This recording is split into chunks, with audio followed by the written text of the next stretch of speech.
Part 1. You'll hear a lecturer talking to students about the ozone layer and CFCs. First, you have some time to look at questions 1 to 7.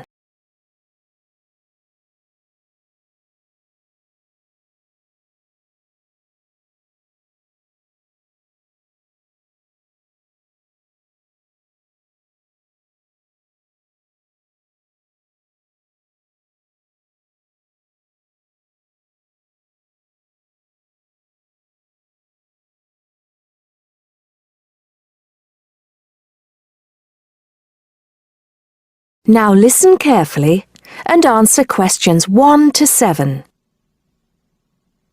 Today, it is well known that CFCs, or chlorofluorocarbons, can do immense damage to the ozone layer, which protects the Earth from harmful radiation from the Sun. However, it was as recently as the mid-1970s when the connection between CFCs and ozone layer destruction was first established. The story starts back in 1957, when James Lovelock invented the electron capture detector. This is a machine that can detect very small amounts of a chemical compound in the atmosphere. Indeed, using the machine, it was Lovelock who was the first person to detect the widespread presence of CFCs in the Earth's atmosphere. In 1973, Lovelock, on a research trip which he'd funded himself, measured the amount of CFCs in the atmosphere in the Arctic and in Antarctica, but unfortunately came to the wrong conclusion that CFCs are not harmful to the environment. Following on from this work, though, in 1974, Sherry Rowland and Mario Molina published the very first scientific paper on the connection between CFCs and ozone depletion. This quickly prompted the world's first ban on the use of CFCs, which was enacted in 1975 by the US state of Oregon. Further bans followed. In 1978, the United States and several European countries banned the use of CFCs in spray cans. CFCs were still allowed to be used, though, for refrigeration and in solvents. It was in the mid-1980s that scientists in Antarctica observed a huge depletion in the ozone layer above them, often called the hole in the ozone layer. This led, in 1987, to the signing of the Montreal Protocol, which called for further reductions in the production and use of CFCs, and then, 2 years later, to a European Union agreement to ban the production of all CFCs by the end of the century. Before you hear the rest of the talk, you have some time to look at questions 8 to 10.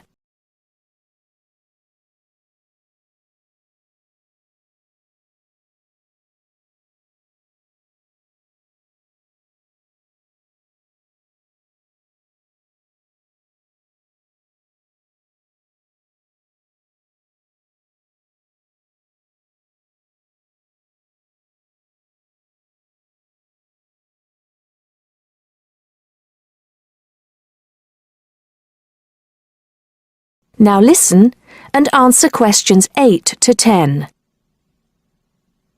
So why exactly are CFCs so harmful? One of the reasons CFCs were so popular in the production of solvents and refrigeration coolants is that they are unreactive. That is, they don't react easily or at all with other chemical compounds. It's this property, however, that also makes them dangerous. Because they are unreactive, it's very difficult for them to be broken down. This gives them a long lifespan, more than 100 years in some cases, and allows them to rise into the upper levels of the atmosphere, the stratosphere, unchanged. There, ultraviolet radiation from the sun starts to break them down, freeing the chlorine atoms from the CFCs. It's this chlorine that helps destroy the ozone there.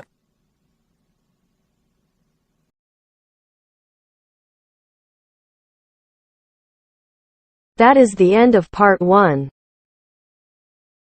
You now have half a minute to check your answers.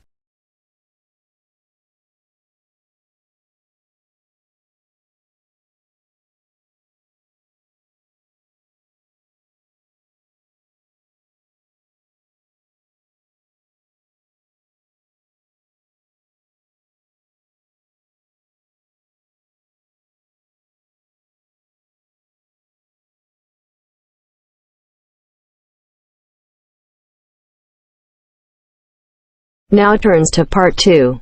Part 2. You'll hear a monologue about a guided tour to London. First, you have some time to look at questions 11 to 17.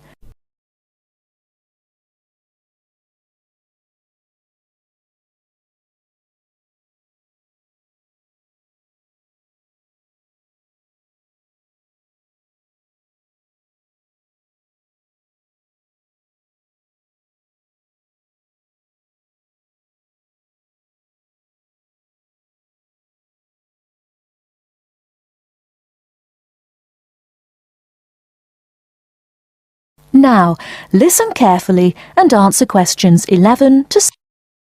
Hello, can I just have your attention for a minute? Thank you. My name is Mary Golding. Some of you may recognize me.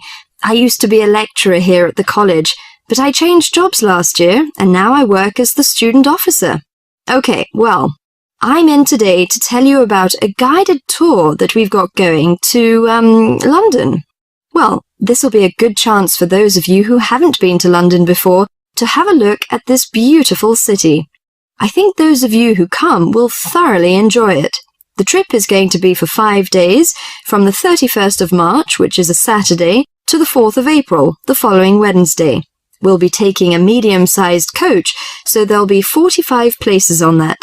Last time it was a minibus with only 16 places, which proved insufficient for students' needs. According to the London Development Agency, London has over 200 museums, 500 cinema screens, 108 music halls, and 5 symphony orchestras. Needless to say, we can't see it all in one day. Here are some major sites we are going to tackle on the first visit to London. On the first day we're in London, we'll be going on a boat trip up the River Thames and up the London Eye. The Eye is a giant modern Ferris wheel which stands on the south of the river, across from the Houses of Parliament. The boat cruise is included in the cost of the trip, so you won't need to worry about spending extra money. But you have to pay to ride the Eye to gaze out over the vast city. After that, we'll visit the Houses of Parliament. The Houses of Parliament, also known as Westminster Palace, was designed in the Gothic style. One of London's famous landmarks, Big Ben, the clock tower named for its 13-ton bell, is also found here. You can have a free visit up there. I think you all know Westminster Abbey, one of the most visited Christian churches in the world. There is no admission charge for this, but there are lots of souvenir shops around, so you might need some money for those. On the second day, we'll be going to the British Museum. The oldest museum in the world is also the most visited site in London. You have to pay to get in there, but it's not expensive. Before you hear the rest of the talk, you have some time to look at questions 18 to 20.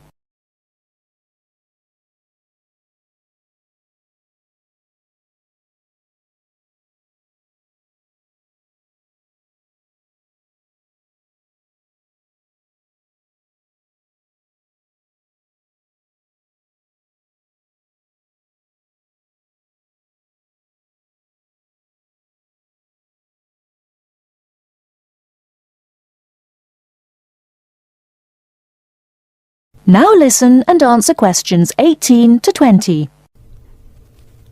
Also the most visited site in London. You have to pay to get in there, but it's not expensive.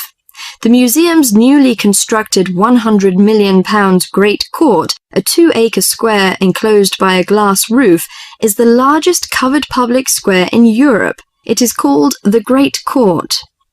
On the third day, you'll be free to do whatever you like. Personally, I recommend the Natural History Museum. It has over 68 million specimens. Fun exhibits include the Blue Whale exhibit, Rainforest Gallery, Earthquake Experience, and dinosaur displays. The Globe Theatre is a place worthy of visiting. The original Globe Theatre, where actors performed William Shakespeare's plays, burned down in 1613. The newly reconstructed Globe, however, copies original drawings of the 16th century's building's details and uses many of the same techniques and materials. Theatregoers can see performances of Shakespeare's plays, such as Romeo and Juliet and Much Ado About Nothing. If you'd like, can you sign up on this form on the student notice board by Friday? It'll be first come, first served.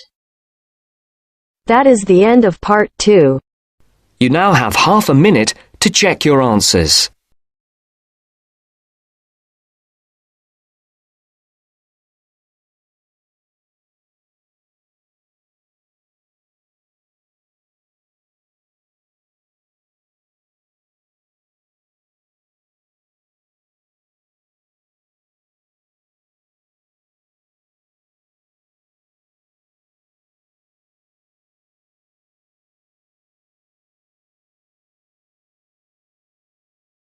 Now turns to part 3. Part 3. You'll hear an introduction about canoeing. First, you have some time to look at questions 21 to 24.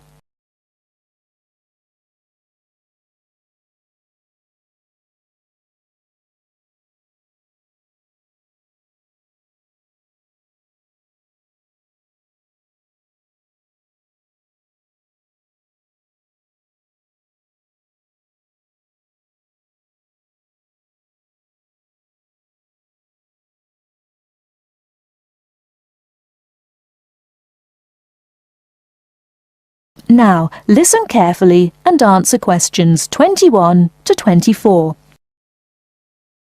Have you imagined paddling around on a river in a small boat? Canoes, which are narrow boats and usually hold 1 or 2 people at the most, are particularly well known for being unstable and turning over in the water. But more and more people enjoy this dangerous sport. Today, Cynthia Bocci, an adult education teacher and an addict of canoeing as well, will share her experience of canoeing with us. Cynthia, when did you begin this sport?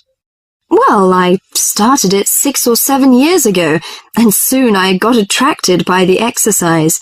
I have to admit that it brings me great fun. It's become part of my life. So, could you describe how you do it? At first, I think you need some like-minded friends. The friends who share the same interest with you. It's no fun at all if you canoe alone. Usually, we assemble in a parking shelter near the Island Lake Recreation Area.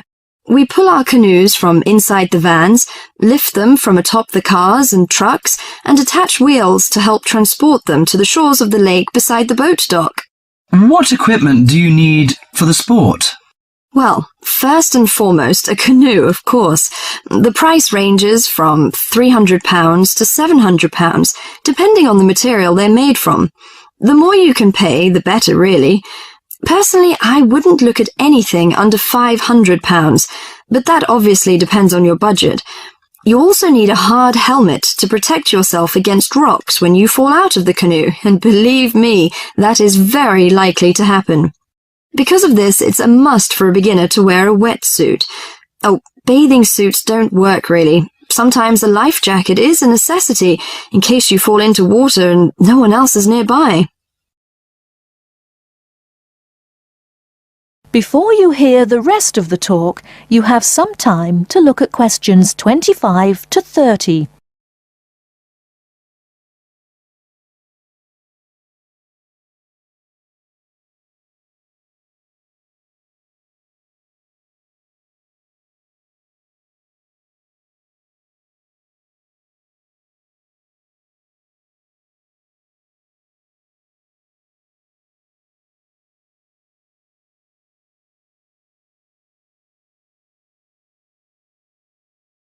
Now listen and answer questions 25 to 30.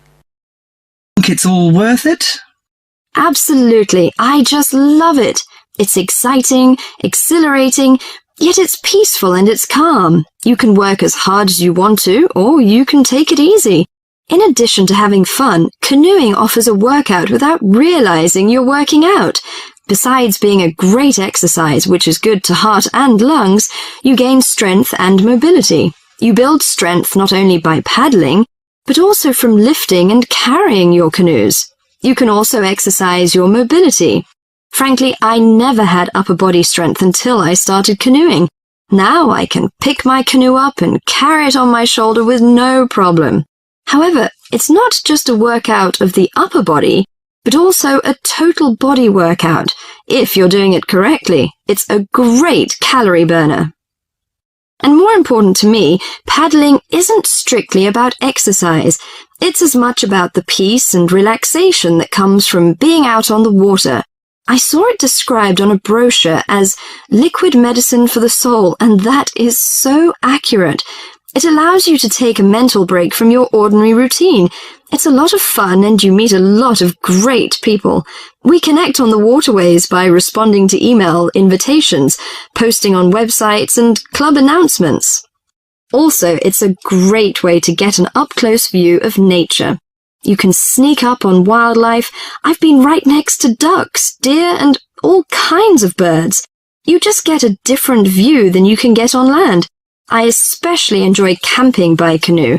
It's like backpacking without having to carry a pack on your back. You can put everything you need in the hatches of the canoe. Have you experienced this kind of camping? Well, whatever you say about this sport, it's never dull. I think on one level it's a serious activity and you can become a real champion, but it's a small group who take it that far. But for most, it's a fantastic sport for anyone who likes adventure. That is the end of part 3. You now have half a minute to check your answers.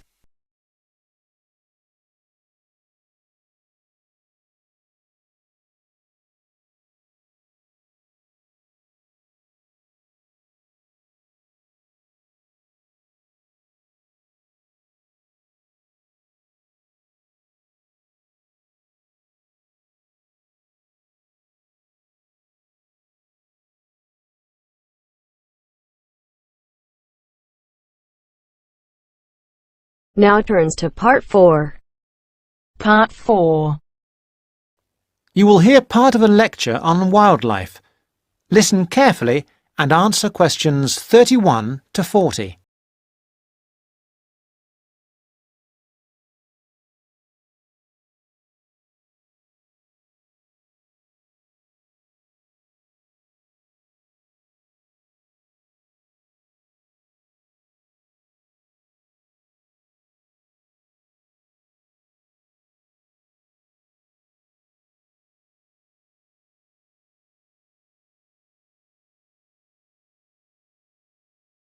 Thousands of exotic plants and animals have been introduced into the British Isles over thousands of years. These newcomers compete with native species for resources and can also cause major changes in the wildlife and in the habitats of our countryside. The problem is not just British, of course, but global, and it has been going on for centuries. One good example of this I'd like to mention today is the European starling. The starling to us in the UK is a fairly ordinary little bird, about 12 inches long. In flight, it appears to be black or grey with tiny white spots. So it's a very ordinary looking, almost dirty looking bird. It nests in trees and buildings and can be found in the country and in towns. It travels in large flocks, leaving the nests in the morning and returning in the early evening. It feeds on insects and fruit. Its native range includes the British Isles and Finland, but it is also found in most of Europe and parts of Asia and Africa. In the British Isles and Finland, however, it has suffered a huge decline, and in these countries there is an effort to conserve the species. It is a different story in some of the places where it has been introduced. For example, the population in the USA is estimated at 170 million birds. Also, they are becoming a big problem in Australia and New Zealand. Starlings, as I have said, nest in trees, and it has been found that they are more aggressive than native species, native that is to Australia and New Zealand, when they are looking for nesting places. They therefore compete with native species for nests, and also they drive those species away from nests. So, this nest-building activity causes harm to native species, but also they are a nuisance to humans. They gather in large flocks of thousands of birds and feed together on commercial crops. This causes great financial damage to farmers. And they also make a mess, both in the town and the countryside. There is also the problem that starlings may carry diseases which affect both humans and other animals, although this has not been really confirmed and we are waiting for more work to be done on this. The question arises, What are we to do about foreign species which not only do damage to native species but interfere with human activity? We have three approaches in theory, but usually it is not a free choice between them. Usually we have to do the best we can and that money will allow. The best approach, of course, is prevention, and many countries have passed legislation which attempts to limit or prevent the arrival of non-native species in their countries. In particular, there are many international regulations on how and where ships may pick up and deposit water, and this is a major contribution to preventing the accidental transport of fish and organisms by ship, since accidental transport by ship is a frequent cause of fish and other creatures going from place to place. Ports also have special areas where water can be deposited, and many of them have treatment facilities to kill any foreign species that may establish themselves in their waters. For fish and organisms that live in water, these international regulations are useful, but obviously not all species can be dealt with in this way. Sometimes it is simply too late for prevention. Then we have to consider eradication or management. By management, I mean that we have to decide how best to live with the new creatures and how to keep their numbers down. However, this becomes not only a scientific question, it can be a matter of choice what population level of an invasive species we want to maintain. This choice involves costs. There is the cost of living with the species, and there is the cost of managing the species over time, and species management is usually a long-term business without any foreseeable end. However, there is not just the economic aspect to this question. We can also consider the ethical point. How should we treat animals which we have, sometimes deliberately, introduced into the environment? Is it permissible just to exterminate a number of them convenient to ourselves? The most important decision has to be made in the political forum, whatever considerations go into the making of that decision. These questions are relevant also to the approach of eradication, which is another option, but which does not have an encouraging history. Many attempts have been made to eradicate introduced species. That is the end of part 4.